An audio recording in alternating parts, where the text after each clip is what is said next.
Hello everybody, my name is Jackie and welcome to Prairie Sports Talk, the podcast where we talk about sports that directly impact the Canadian Prairie. Today is September 26th, 2024, and it has been a crazy week, so we have a lot to talk about today. So, as usual, we are opening up the episode talking about last week in the CFL, followed by my predictions for this upcoming week in the CFL.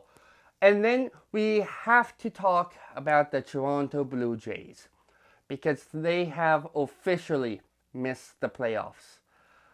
Let's just say I have some thoughts on that. Then we are going to talk about the Toronto Raptors because for the first time in franchise history, they are retiring a number, and this has me incredibly excited.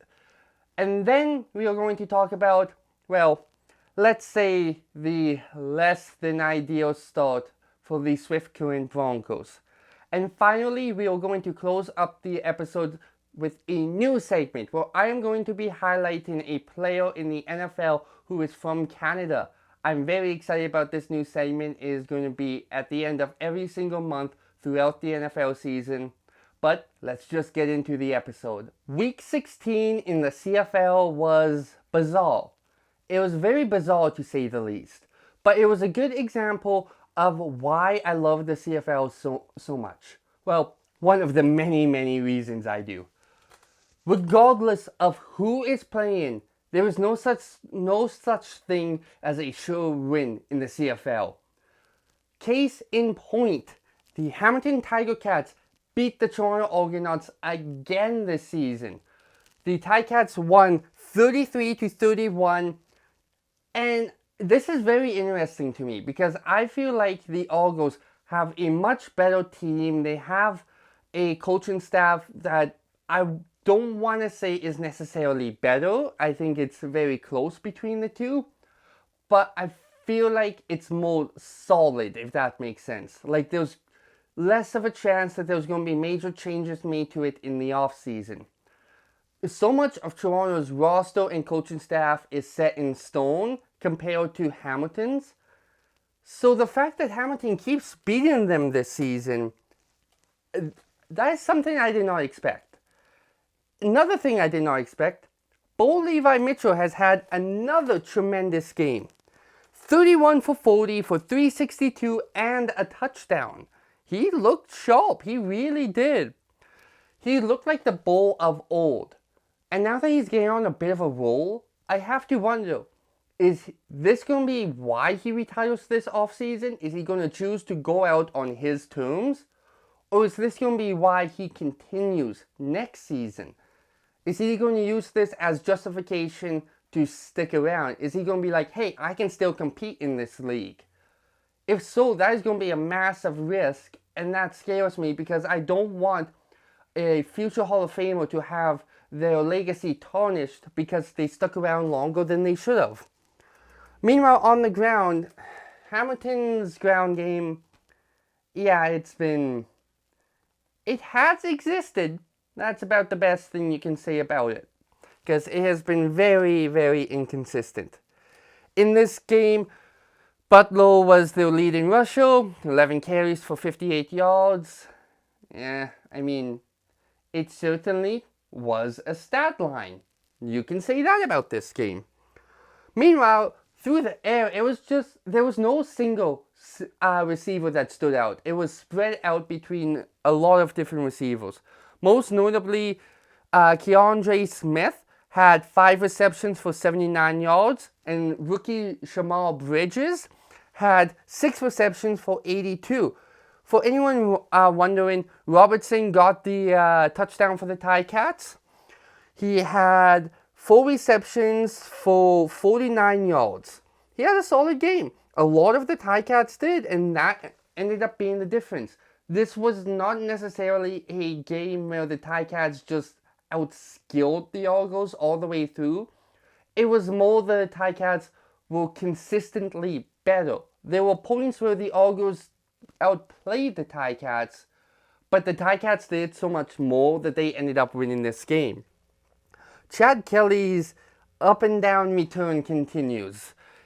17 for 26 for 255, a touchdown, and the interception fest for him continues. He threw another one in this game.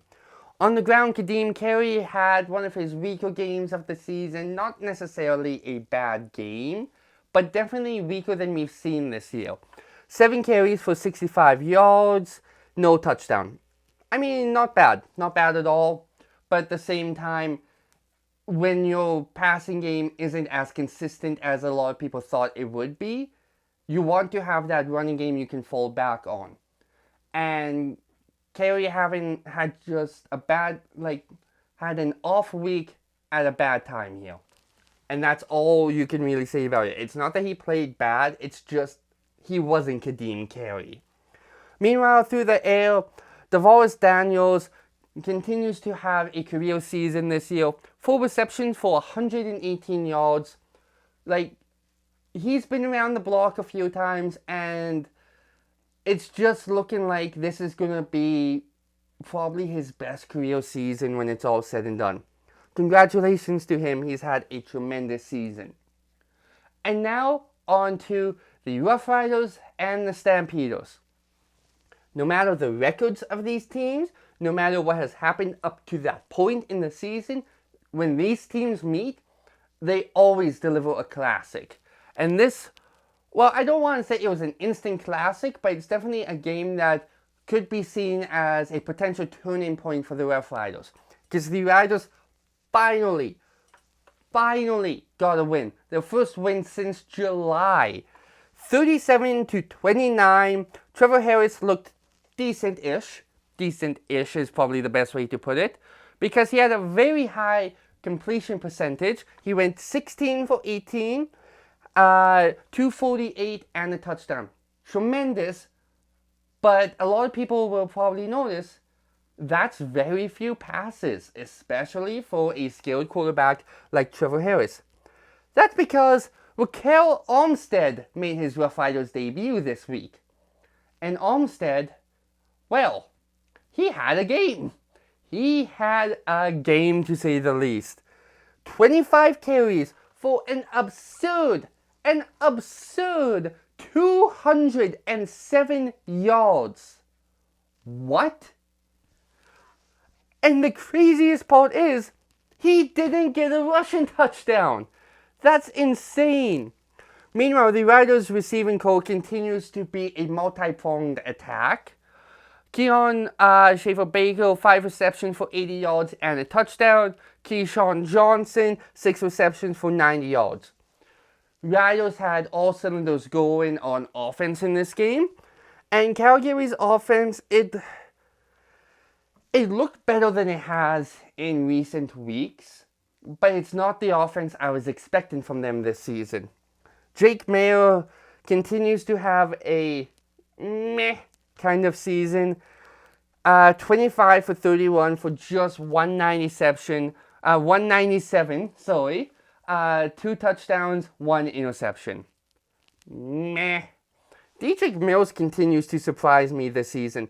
Had 10 carries for 74 yards and a touchdown. I did not expect him to be as effective as he has been after a bit of a quiet start to the season, because he has really turned it on through the last couple weeks of the season so far. And that's interesting to me, because the Stampeders continue to not give him many chances with the ball compared to other running backs that stand out from the crowd. And I also just want to mention, Tommy Stevens had an absurd 69-yard rush for a touchdown on a 3rd and short play. I just wanted to mention that. I just think that's interesting. Not much more really to say about that. Meanwhile, the receiving core for Calgary, well, it struggled. And that's not on the receivers. Jake Mayo didn't even have 200 yards in this game. Markin Michelle had the most yards, 6 receptions for just 48. Jalen Philpott had 6 receptions for just 47. Yeah, that about sums up Calgary's passing attack this season. Not much more to say about that game. Saskatchewan looked sharp, and bowling expert Dave Dickinson loses to his former team. Yeah, that's about the best you can say about how Calgary played in that game. Meanwhile, the Alouettes and Red Blacks had a game. They certainly did. Fajardo, another decent game from him. 16 for 27 for 226. I mean, he didn't throw a touchdown, but he also didn't throw an interception. Can't really complain about that. Meanwhile, on the ground, Fletcher's ground game continues to struggle. Fletcher had just 8 carries for just 36 yards. Yeah. The only rushing touchdown for Montreal ended up going to Cody Fajardo, who had 7 carries for 29 yards. Through the air, Montreal is definitely missing Tyson Philpott, but at the same time, Fajardo has been able to find other targets. In this game, it was Charleston Rambo, who had 4 receptions for 77 yards, averaging 19.3 yards per catch. Very sharp game. Meanwhile, Ottawa's offense just kind of sputtered all game long. Drew Brown got pulled midway through the game. He went 8 for 16 for just 69 yards and threw 2 interceptions. Mazzoli came in, looked okay-ish. He had 17 for 26 for 218 and a touchdown. But Ottawa's offense really sputtered. They ended up losing this game 24-12. Montreal ends up doubling them up on points. On the ground, LeBron had 13 carries for 71 yards. Through the air, Justin Hardy's breakout season continues as he had 9 receptions for 117 yards and a touchdown. Another tremendous game for him. But unfortunately, it just wasn't enough, and Montreal ends up securing a playoff seat. Meanwhile, in what I thought would be a very, very tight game, the Bombers they kind of embarrassed the Elks. Now, the score isn't as bad as it sounds when I say they embarrassed them, but the score, in my opinion, should have been a lot worse in this game. The Bombers ended up winning 27-14, and the main reason, in my opinion, they did not score is Zach Collaros continues to have a rough season by his standards. Just 19 for 27 for 191, a touchdown, and another interception for him. On the ground, Brady Oliveira. Well, here's Brady Oliveira. Another very solid game for him. 18 carries for 127 and a pair of touchdowns. Can't ask for much more. Ontario Wilson continues to have a breakout season. Though he didn't have a lot of yards in this game, he continues to put his name on the map for the Bombers because he did still lead the team in yards. He had 5 receptions for 55 yards. I mean, it's a solid game. And honestly, if Winnipeg's offense had been better in this, they probably would have just ran right through the Elks, and this could have been a blowout. Because the Elks offense, well, Trey Ford had 10 for 17 for 131, a touchdown, and an interception. 2 interceptions. I mean, it's not bad. It's not great either. You definitely want more from the quarterback of the future. In my opinion, he's still the quarterback of the present for the Elks. But MBT came in. He played 5 passes for 5 completions on 10 attempts, 48 yards, no touchdowns, no interceptions. I mean, what was the point of putting him in if you're only going to give him 10 passes? Meanwhile, on the ground, Edmonton's 3-headed monster continues to just demolish defenses. This time, Rankin carried the heavy load, 157 yards on 14 carries. A very, very good game for him. But that's all you can really say about this game. I expected this game was going to be something special, and it just kind of is there. It's just kind of there. There's not much more to say about it. As we move on to Week 17, I want to congratulate the CFL on going out there, making a statement, because they have continued to show that they are one of the few professional sports leagues in North America who genuinely seem to care about truth and reconciliation with Indigenous peoples. For National Day for Truth and Reconciliation, all 9 teams in the CFL have released Indigenous versions of their logos. I think all of the logos are gorgeous. A link will be in the description below where you can find pictures of the logos. I highly encourage you to go check them out. But with now that I've mentioned that, let's move on to week 17. So the week opens up with a rematch of last week's, we'll say, underwhelming game. Edmonton is visiting Winnipeg. I mean, MBT starting for the Elks. That's about the only major difference in this game from last week. Unfortunately, I think it's going to be more of the same from last week. I feel like the Bombers win in a pretty underwhelming game again. And that's not me taking a shot at either team. That's me just saying last week's game was a bit slower than I expected it to be, and I feel like that's going to be how this game ends up working out as well. And then we move on to the Battle of the Cats. We have the Ticats and the Lions in BC. BC wins. BC wins. Plain and simple. I know Hamilton has been hot. I know Bo Levi has been looking like Bo Levi of old. But at the end of the day, the Lions are still my favorite to win the Grey Cup this season. I know they've been struggling a little recently. But this is the perfect chance for them to break out of that slump. I feel like the Lions go out there, they have a great game. Nathan Rourke looks like the Nathan Rourke we've come to expect. And BC ends up winning this game by, I'd say, at least 20 points. And then we move on to my game of the week. Ottawa, Saskatchewan. The first time Mazzoli has played the Rough Riders since Dan Marino happened. That's all I'm going to say about that incident. And I feel like there's going to be a little extra heat in this game, not just because of that, but because Raquel Armstead will be starting for the Rough Riders again. In just his second game since being released by the Red Blacks earlier this season, he's going to be going up against his former team.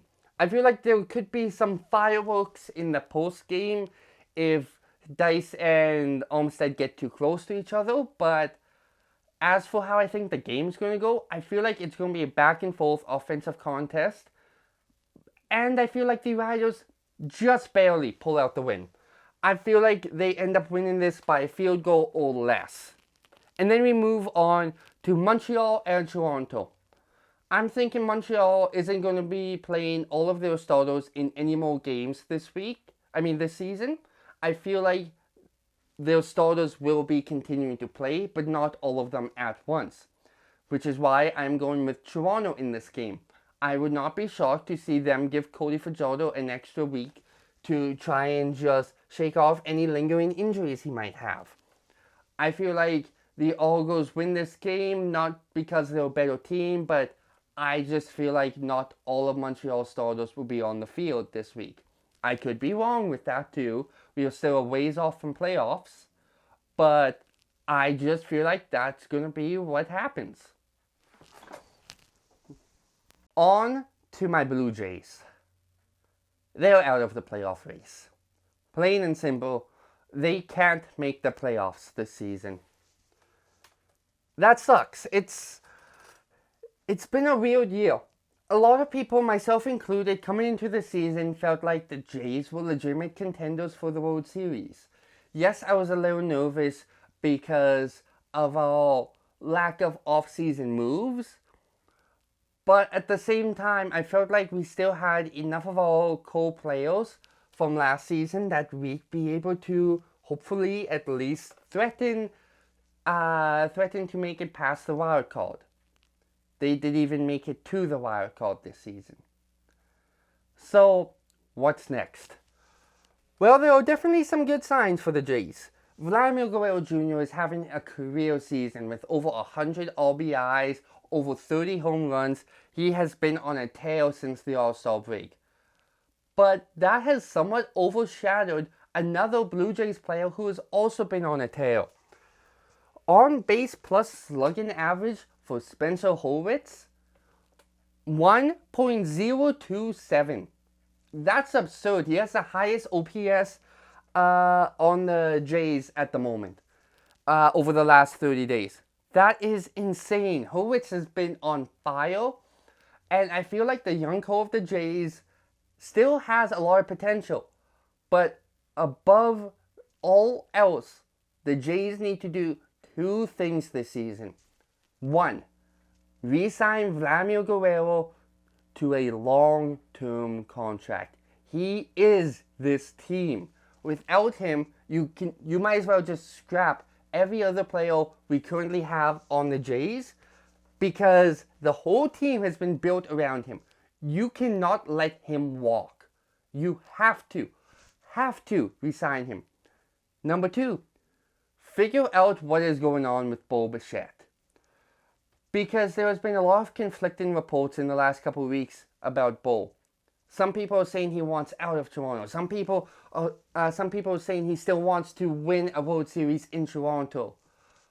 Figure out what is going on with him. If he wants out, trade him and try and get something back for him. Ideally, some pitchers, because our bullpen is basically non-existent right now.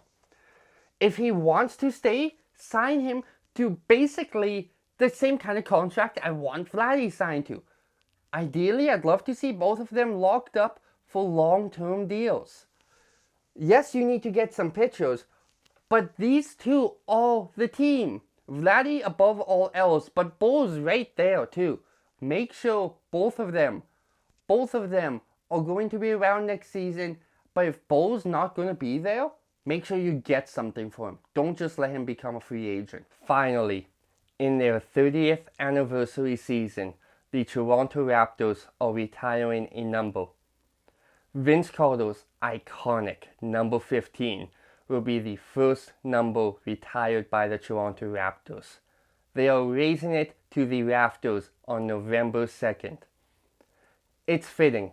The man who put Toronto on the map in the NBA, the man who helped basketball grow so rapidly in Canada, will be the man to have his number retired first.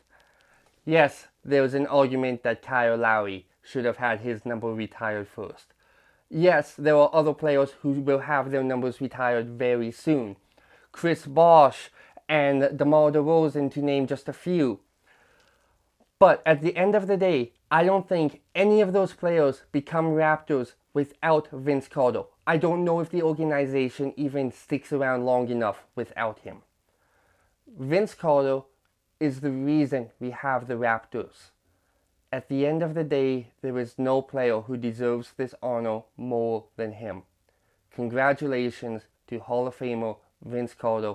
I can't wait to see how his number 15 will look hanging in the Scotiabank Arena. Okay, that's enough stalling. Let's talk about the Broncos.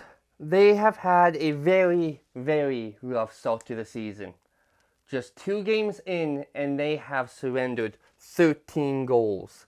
And they have scored just 4. In the first game, they lost 4-1 at home against the Blades. The next night in Saskatoon, they lost 9-3. Not a great start for them. But like I said on Twitter, the WHL season is a marathon. It's not a sprint. The Broncos have plenty of time to right the ship, so to say. And honestly, I'm not worried yet. I think the Broncos still have a very good team. And now they have Clark Caswell returning from Seattle to the Broncos. And here is the amazing part about that. Clark Caswell, just days after returning to Swift, he has been named the 35th captain of the Swift Current Broncos. Very, very well deserved. Congratulations, Captain.